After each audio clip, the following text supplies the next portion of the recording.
Hello friends, नमस्कार। आज की क्लास में हम लोग जानेंगे भारत के कुछ महत्वपूर्ण स्थलों के बारे में। स्थल के बारे में जैसे कि जो 2023 में चर्चा में थे और जो जिनको आधार बना के वहाँ से प्रश्न भी पूछा जा सकता है। तो आइए देरी न करते हुए जल्दी जल्दी शुरू करते हैं, क्योंकि बहुत सारे स्थल ऐसे हैं जो हम देखेंगे, लेकिन इस वीडियो में सब नहीं देखेंगे। यहाँ पे हम 10 ही स्थल के बारे में जानेंगे। ठीक है, आइए शुरू करते हैं। मैप से पढ़ेंगे, क्योंकि मैप से पढ़ने पे थोड़ा थोड़ा कॉन्सेप्ट क्लियर होता है। थोड़ा थोड़ा नहीं, बहुत कॉन्सेप्ट क्लियर होता है। आइए देरी न करते हुए मैप से शुरुआत करते हैं। और ये रहा आपका पहला चर्चित स्थल। पहले चर्चित स्थल को बताने से पहले मैं आपको बता दे रहा हूँ कि कौन कौन से स्थलों के बारे में बात करेंगे हम लोग। ये जैसे कि स्क्रीन पे आपको दिख रहा होगा, मैं इन्हीं स्थलों के बारे में एक एक लाइन में आपको बता दूंगा। हालांकि मेरा उद्देश्य ये है कि मैं आपको मैप ये बता दूं जिससे कि आपको दिमाग में ये बना रहे कि ये स्थल महत्वपूर्ण वाकई में है। ठीक है, तो चलिए शुरू करते हैं। ये है अपना सुंदर भारत, और हम यहाँ पे केरल से शुरुआत करेंगे। केरल में दो स्थल महत्वपूर्ण हैं, उनके बारे में एक एक दो लाइन जान लेते हैं, और अगर यहाँ से प्रश्न आता है तो हम सही भी कर लेंगे। ठीक है दोस्त, तो आइए शुरू करते हैं।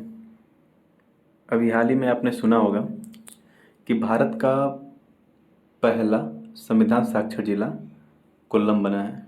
ठीक है, सही सुना है आपने। और ये कोल्लम कहाँ पे स्थित है? तो ये केरल में स्थित है।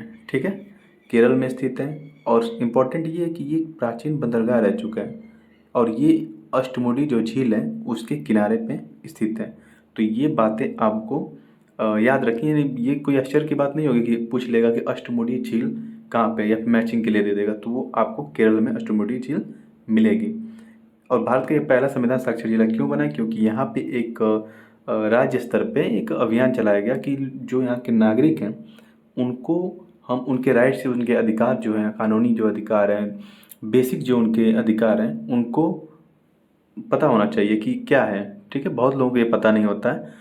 हम ही लोग जो पढ़ते लिखते हैं, हम लोगों को नहीं पता रहता है। हम लोग डरते रहते हैं कि क्या हो जाएगा, क्या नहीं हो जाएगा, ये सब पता नहीं होता है। तो यही सब जानने के लिए ये एक पहल स्टार्ट की गई है। मैं तो कहूँगा कि सिर्फ केरल ही क्यों, पूरे भारत में इसको लागू कराना चाहिए और सबको बताना चाहिए कि उनके बेसिक राइट्स क्या हैं। ठीक है दोस्त, आइए। ये तो कोल्लम हो गया, भारत का पहला संविधान साक्षर जिला।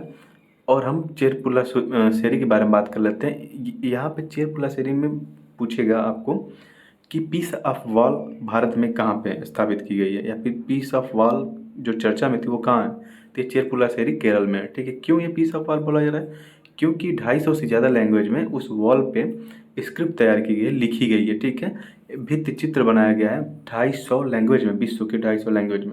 और उस लैंग्वेज में पीस शब्द का इस्तेमाल बार बार किया गया, इसलिए इसे वो पीस ऑफ वॉल का कह रहे हैं। ठीक है, एक जैसे जो भित्ति चित्रकारी जो की जाती है उसे हम म्यूरल्स कहते हैं। ठीक है, म्यूरल्स कहते हैं। और ये अभी से नहीं दोस्त, ये बहुत पहले से, जैसे कि दूसरी शताब्दी ईसा पूर्व से ही भारत में इस तरह की चित्रकारी देखने को मिलती हैं। और आज के समय में अगर आप जाके अजंता की गुफा में देख लें, ठीक है, एलोरा की गुफा में देख लें, बाघ की गुफा में देख लें, तो वहाँ पे भी इस तरह की भित्ति चित्रकारी आपको देखने को मिलेगा। आइए अगले चर्चित स्थल पे चलते हैं। आपका अगला जो चर्चित स्थल है वो आंध्र प्रदेश से रहेगा और गुजरात से रहेगा। ठीक है, तो इनके बारे में हम बात कर लेते हैं। इनके बारे में खास ये है कि अ, जैसे कि आंध्र प्रदेश की अगर पहले हम बात करें तो यहाँ पे श्री सैलम मंदिर चर्चा में आया। और तो श्री सैलम मंदिर चर्चा में आया तो हमको ये जानना जरूरी है कि कहाँ है। तो श्री सैलम मंदिर कृष्णा नदी के तट पे है। ठीक है, कृष्णा नदी के तट पे कहाँ पे? तो नल्लामल्ला पहाड़ी के तट के पास ही स्थित है। ठीक है, और ये चर्चा भी इसलिए है क्योंकि हमारे जो राष्ट्रपति जी हैं वो गई वहाँ पे श्री सैलम मंदिर में, और वहाँ पे कई सारे विकास परियोजनाओं का आधारशिला इन्होंने रखा वहाँ पे। और वो अ, इस मंदिर के रेजुवेनेशन की बात की है। ठीक है, रेजुवेनेशन ये प्रसाद योजना के तहत, ठीक है, प्रसाद योजना के तहत इस मंदिर के रेजुवेशन की बात की गई है। तो ये प्रसाद योजना का फुल फॉर्म ये है, pilgrimage rejuvenation and spiritual heritage augmentation drive. ठीक है, इसको आप याद रखिएगा क्योंकि पूछ सकता है कि प्रसाद योजना कब लागू की गई थी? तो ये 2014-15 में नरेंद्र मोदी द्वारा के नेतृत्व में लागू किया गया था। इसका उद्देश्य क्या है?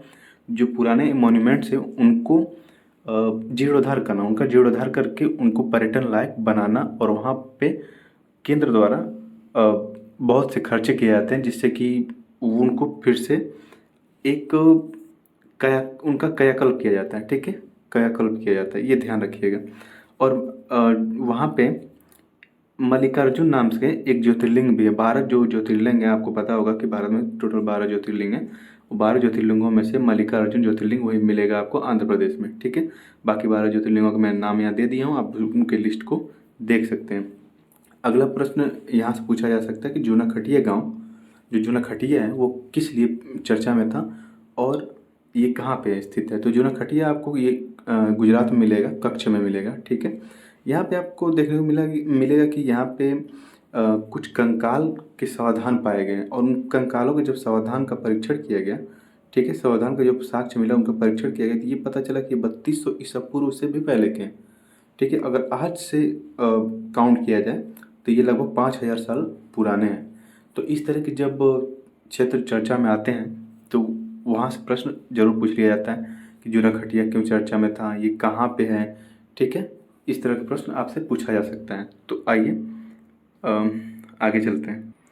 आगे चलने से पहले मैं आपको बता दूं कि आप रटिएगा मत, ये बस देखते जाइए ऐसे धीरे धीरे। ठीक है, आपको जैसे यहाँ पे ये प्रसाद योजना का जो फुल फॉर्म है इसको याद रख लेना है। ठीक है, कब ये शुरू कर लिया है इसको याद रख लेना है।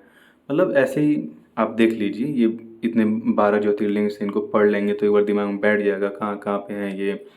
ठीक है, क्योंकि बहुत पता नहीं रहता लोगों को। आप ये बार बार जब मैप देखेंगे तब भी आपके दिमाग में बैठता जाएगा कि भारत में जो स्टेट है उनकी लोकेशन कहाँ है, इसलिए मैं ये बता रहा हूँ धीरे धीरे। ठीक है, आइए आगे बढ़ते हैं।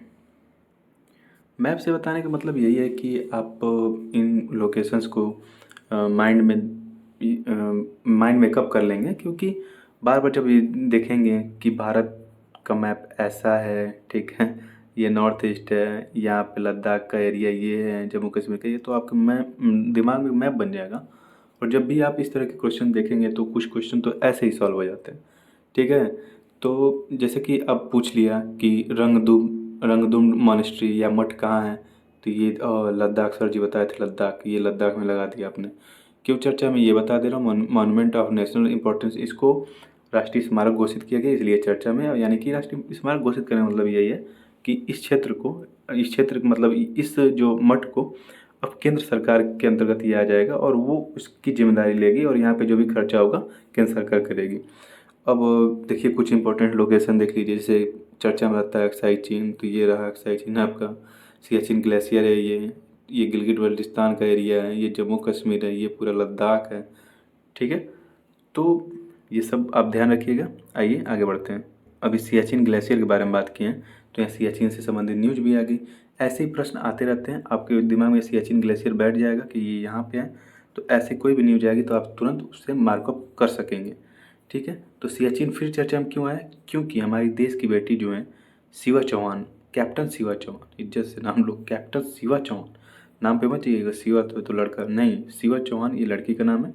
और ये पहली ऐसी महिला अधिकारी बनी है जिनकी पोस्टिंग जो है, डिप्लॉयमेंट जिनका सियाचिन ग्लेशियर में किया गया। सियाचिन ग्लेशियर ऐसी जगह है जहाँ पे ये हाईएस्ट बैटलफील्ड माना जाता है, ये पूरे विश्व में ये हाईएस्ट बैटलफील्ड है। और ऐसी जगह पे किसी महिला का पहली बार तैनाती पोस्टिंग एक मिसाल है। ठीक है, और महिलाएं आजकल आगे बढ़ रही हैं, अपने दमखम से आगे बढ़ रही हैं। ठीक है, जिससे कि ये महिला सशक्तिकरण का एक मिसाल इसको माना जा सकता है। ये राजस्थान की हैं, और ये याद रख लीजिएगा कि ये पहली महिला अधिकारी बनी है। इसे देखिए, द इंडियन एक्सप्रेस ने भी कवर किया है कि पहली महिला अधिकारी बनी है जिनको सियाचिन ग्लेशियर में पोस्टिंग दी गई है। ठीक है, अब सियाचिन ग्लेशियर के बारे में जान लेते हैं। ये भारत का सबसे लंबा ग्लेशियर है, और यहाँ पे नुब्रा घाटी का पूछ लिया जाए कहाँ पे है, तो लद्दाख में है नुब्रा घाटी। और सबसे बड़ा ग्लेशियर की विश्व में बात किया जाए तो ये लैम्बर्ट है। ठीक है, ये नीचे आप देख लीजिए लैम्बर्ट है। तो इस तरह से बताने का मतलब यही कि आप लोकेशन को याद रखिएगा, उनसे संबंधित घटनाएं भी याद रखिएगा। आइए आगे बढ़ते हैं, अगली लोकेशन को मैप में देख लेते हैं। ये हमारे नॉर्थ ईस्ट का एरिया है, जो मोइरोंग जो मणिपुर में वो चर्चा में था, उसके बारे में देख लेते हैं। और ये चर्चा में था तो ये आप याद रखिएगा कि मणिपुर में, ठीक है, और ये नॉर्थ ईस्ट का एरिया है, आप ध्यान रखिएगा नॉर्थ ईस्ट का एरिया है। नॉर्थ ईस्ट में आपको इधर देख लीजिए अरुणाचल प्रदेश आता है, ठीक है। उसके बाद ये असम आता है, मेघालय आता है, ये नागालैंड है, ये मणिपुर का एरिया है, ये मिज़ोरम का है, ये त्रिपुरा का। मैपिंग करते जाइए, ध्यान रखिएगा, ठीक है। ये चर्चा में था तो यहाँ पे इतना खास क्या है, तो खास ये है कि ये आज़ाद हिंद फौज का यहाँ पे मुख्यालय था और यहाँ पे बहुत सारी विकास परियोजनाओं का शिलान्यास किया गया, इसलिए चर्चा में था।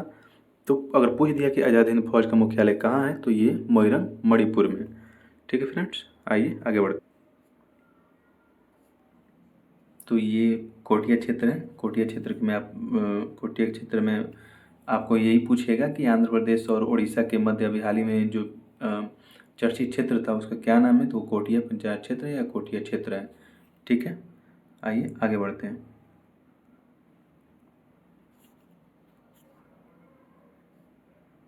अगला जो चर्चित क्षेत्र है वो आपका समेत शिखर मिलेगा। समेत शिखर आपको पता है कि झारखंड के गिरिडीह जिले में है और वो क्यों चर्चा में था ये भी जान लेंगे और उससे इम्पोर्टेंट जो लोकेशंस हैं उनके बारे में जान लेते हैं। ठीक है, आइए शुरू करते हैं। देखिए ये जो ये झारखंड है, यहाँ पे गिरिडीह जिला है। गिरिडीह जिला में आपको मिलेगा पारसनाथ की पहाड़ी। पारसनाथ की पहाड़ी पे ही समेत शिखर है और ये समेत शिखर किससे संबंधित है, तो ये जैन समुदाय का एक पवित्र स्थल है, ये ध्यान रखिएगा। पवित्र स्थल क्यों है, क्योंकि यहाँ पे 24 में से लगभग 20 तीर्थंकरों ने यहाँ पे मोक्ष की प्राप्ति की थी। ठीक है, और चर्चा में क्यों आया, चर्चा में इसलिए आया क्योंकि इस क्षेत्र को सरकार ने पर्यटन स्थल घोषित कर दिया था। ठीक है, इसे पर्यटन स्थल घोषित कर दिया था जिससे कि विश्व जैन संगठन लोग मिल के इसको मतलब इसका विरोध करने लगे कि इसको पर्यटन स्थल नहीं घोषित करना है। क्यों नहीं करना है, क्योंकि जब पर्यटन स्थल घोषित हो जाएगा तो यहाँ पे तरह तरह के लोग आएंगे, लोग रुकेंगे, मांस मदिरा का भक्षण करेंगे, जिससे कि इस जो स्थल की गरिमा है वो भंग हो जाएगी। तो इस तरह से विरोध प्रदर्शन हुआ और इतना विरोध प्रदर्शन हुआ कि जो सरकार है, केंद्र सरकार है, उसे बैक फुट पे आना पड़ा। यानी कि वो जो पर्यटन स्थल घोषित की थी इसको, उससे जैसे कि पर्यटन स्थल घोषित किया गया था तो उस रिपोर्ट को ये वापस ले लिया। कहा कि नहीं ठीक है, अब इतना विरोध प्रदर्शन हो रहा है तो मैं इसको पर्यटन स्थल नहीं घोषित करते हैं। तो वो अपने जो आदेश है, अपने आदेश को सरकार वापस ले लेती है। ठीक है, अगला प्रश्न बस इतना ही था। बाकी और जो लोकेशंस आएंगे, ठीक है, हालांकि ये मैं अपने से नहीं किया भाई, मैं मैगजीन से ही कवर कर रहा हूँ। तरह तरह के मैगजीन या सोर्स को मैं पढ़ के आपको एक जगह इकट्ठा ये नॉलेज दे रहा हूँ, जिससे कि आपको एग्जाम के लिए इधर उधर भटकना ना पड़े, एक जगह मिल जाए। तो आगे भी अगर इस तरह से जो भी चर्चा में रहेंगे मैं उनको मैप से समझाने की कोशिश करूँगा। हालांकि ये सिर्फ भारत के स्थल थे, मैं विश्व के कुछ जो इम्पोर्टेंट स्थल होंगे उनको भी बताने की कोशिश करूँगा। ठीक है, तो थैंक यू फ्रेंड्स। आपको वीडियो कैसा लगा कमेंट बॉक्स में ज़रूर लिख के बताएं, जिससे कि मैं आगे और वीडियो लाता रहूँगा। हालांकि मैं और आप वीडियो लाता ही रहूँगा, तो आप इसको देखते रहिएगा। Thank you.